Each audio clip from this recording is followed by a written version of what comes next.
السلام عليكم سودة هذا أصحابتا مقعي وعبد الرزاق إسماعيل وعن ما أنت كهل دونا فايدوين يا خساروين ودليي عذركي هذا إلهينا قد القاضي كورونا كاسيو أنت بدن وليكو سيجود رادتكي سنة دي موقتو هذا وحان توشكو يفين دونا حيوانو دورجوغ كواسيو أنت بدن كنو الكيمها بلسي اسكو دايين صوب بغدان مقالوينكا مادام اي نقدين كوها ونيا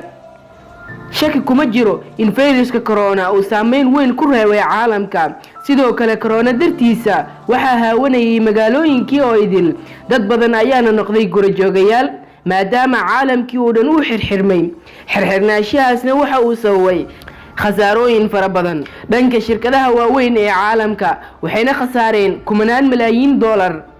ogowna waxa uu leeyahay faa'iidooyin laakiin xirxirnaashiyaha magaalooyinka iyo dadka oo guryaha ku nagaaday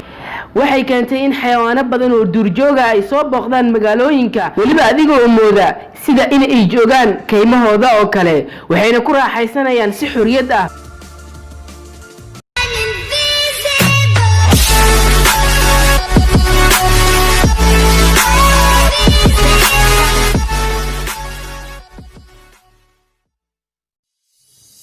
muuqaalkan waxaad ku aragtaa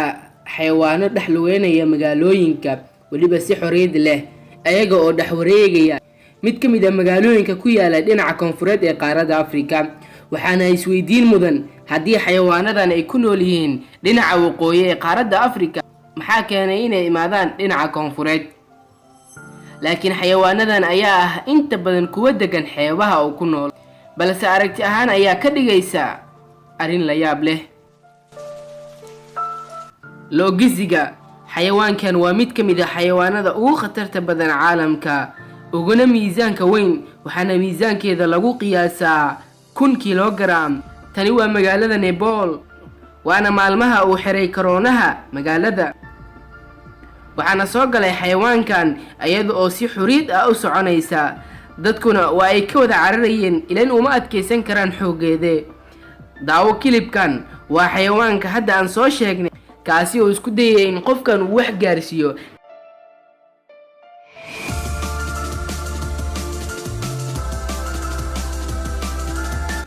cobra iyo anaconda intii lagu guri jiray karantiilka sidoo kale waxaa jira waxyaabo khatar ah oo dadku wax gaarsiin kara daawo waa wado ka mid ah wadooyinka ku yaala dalka Brazil waxaa soo maray anaconda oo ah masaad weyn kaasi oo inta badan laga helo dalkaas waxayna dhir ahaan gaaraysaa 10 ilaa 11 mitir dadka ayaana wada joojiyay gawaaridii si ay u marto wadada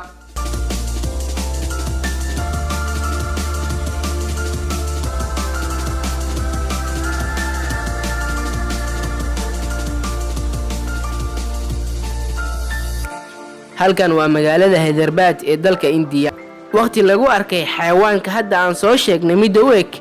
xagga dhirarka iyo shakligaba xayawaankan oo hoos maraya mid ka mid ah gawaarida xamuulka oo meel ku baakina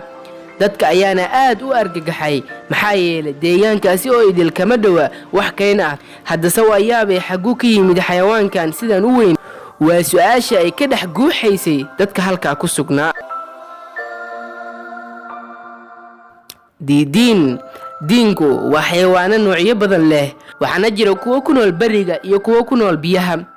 diinkan waa kuwa inta badan joogay xeebaha balse ayaga oo jameecooyin ama kooxo ah ayaa lagu arkay magaalooyinka laakiin su'aasha jirta ayaa ah muxuu ka soo doonay magaalka diinku ku nool biyaha jawaabta ayaana ah in diinku jecel yahay in uu ku dhex bacrimiyo ukumihiisa meelaha aadka u qallalan oo jafaafka ah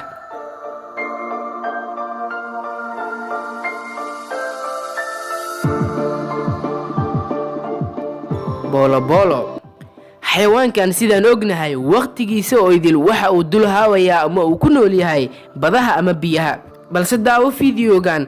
waxa laga duubay xayawaanka loo yaqaan bolobolada kuwaasi oo qoys ahaan u socda ama si jamaca oo maraya mid ka mid ah airportka ku yaala Iran haddaba ogow inay jiri karaan dhacdooyin ka khatar badan kuwa hadda aan soo sheegnay kana tiro badan haddaba waxaan soo gaarnay gunaanudka fiidiyogeena waad ku mahadsantahay daawashada muuqaalkan aad daawatay